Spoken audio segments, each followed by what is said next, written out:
cold front that came across the valley yesterday certainly knocked down our temperatures from the 90s to the mid 80s for most of us across the valley. 85 our high temperature in Brownsville, 86 in Harlingen, and 87 in McAllen, below normal for where we should be this time of year.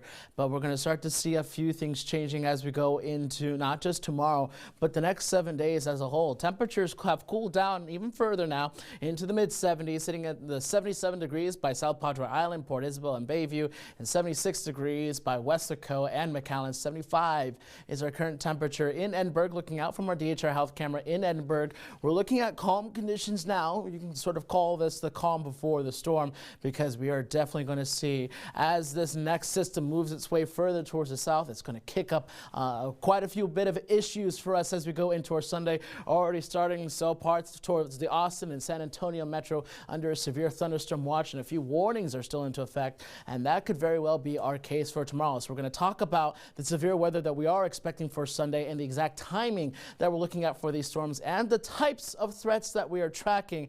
Spoiler, it's going to be very similar to what we saw on Friday across the valley. So there's that system as it continues to move across the state. It will fire up a few more rounds of showers and thunderstorms. As those makes its way closer towards us, we're going to start to see quite a bit of rain and rumbles. Really, if you can get anything done tomorrow before 11 in the morning, that's your best bet to take care of everything, because afterwards, again, we're going to be under that slight risk for severe weather, not just us in the valley, but virtually all of South Texas for our Sunday. So tracking that hour by hour on future clouds and radar, we're going to continue to see calmer conditions throughout the valley throughout the rest of the night as temperatures fall down into the low 70s with mainly cloudy skies. Now, tomorrow morning, there is the chance for a quick shower or two to pop up. Not really showing it so much on this model, but it is there on some of the other forecast models that we're looking at. But the main thing that we're worried about is after 1 o'clock. That's when we're going to really start to see a lot of things trigger and fire up. And then from 3 o'clock onwards throughout the rest of the afternoon and into the evening,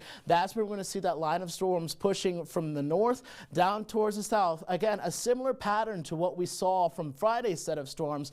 And then once we get into later on in the evening, they will clear out of the valley. I'm guessing by about 7, 8 o'clock, we're going to see calmer conditions and the threat would be over by then. But we're going to be here early tomorrow morning monitoring the situation and keeping everyone informed in case anything develops. So again, hail is one concern that we have, and we're looking at an elevated risk for the threat of hail as well. High winds, damaging winds, similar to what we saw on Friday. That is also a concern as well. What popped up today for tomorrow that wasn't quite there is the very, very small threat of a quick spin-up tornado. I'm not counting on it, but it is there, so it is noteworthy. We're also looking at the chance for flooding. The better chances for flooding would actually be towards the lower valley, especially over towards Willacy County and Port Mansfield. They're the areas that are expected to receive the most amount of rain from this system as it moves its way through. But again, just another recap of all the things that we're concerned about is primarily high winds and large hail, which again, those were the two things that we were worried about with that set of storms coming through Friday,